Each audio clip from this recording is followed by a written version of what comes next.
The fourth quadrant of the mandala, and then I will open it up for questions, of which I hope there are many, is feminism. And I feel very trepidatious wading into this. But nevertheless, I really feel in some ways it is the most important of all of these, because it is going to work the change that is going to go on between us as individuals.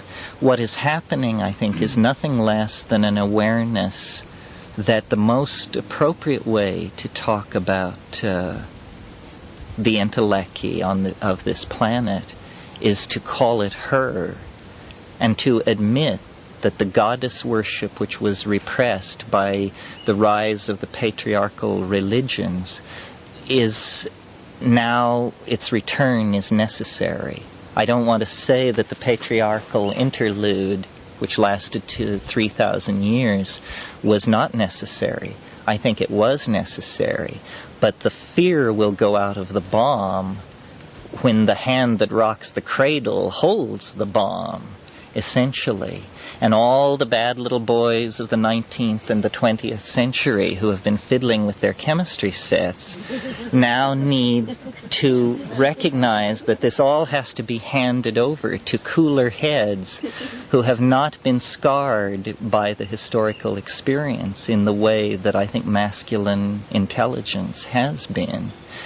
And psychedelics, I count as a feminizing force because they introduce you to the unconscious.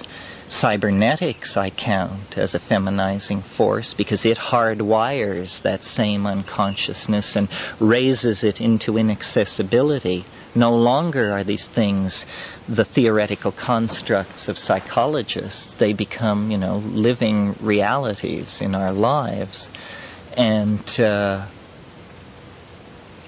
the transformation of the species into a spacefaring, whether interior, exterior, or something else kind of space, is only going to happen if this feminizing influence can now take the heat off the technological processes which were necessary to move us here. And feminism really, it has nothing to do with gender. It's just an attitude toward being in the world that is open, I think, basically to the translinguistic. If you had to strip it of all biological notions of what feminism is a kind of mentality which operates exterior to language. And there's no, it's like the Nagual and the Tonal, there's no unifying those two things or encompassing one with the other. It just is not like that. These things are alchemical opposites, and as such the only way they can be unified is in a kind of coincidentia oppositorum, a union of opposites where the identity of each element is still fully expressed. This is not a rational concept. It's like being in two places at one time.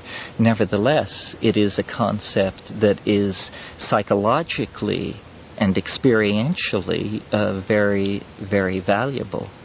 And I see, as I say, all of these forms of self-exploration and technological expansion, and even space. I mean, if the Earth is our mother, then certainly outer space is our dark blue great-grandmother.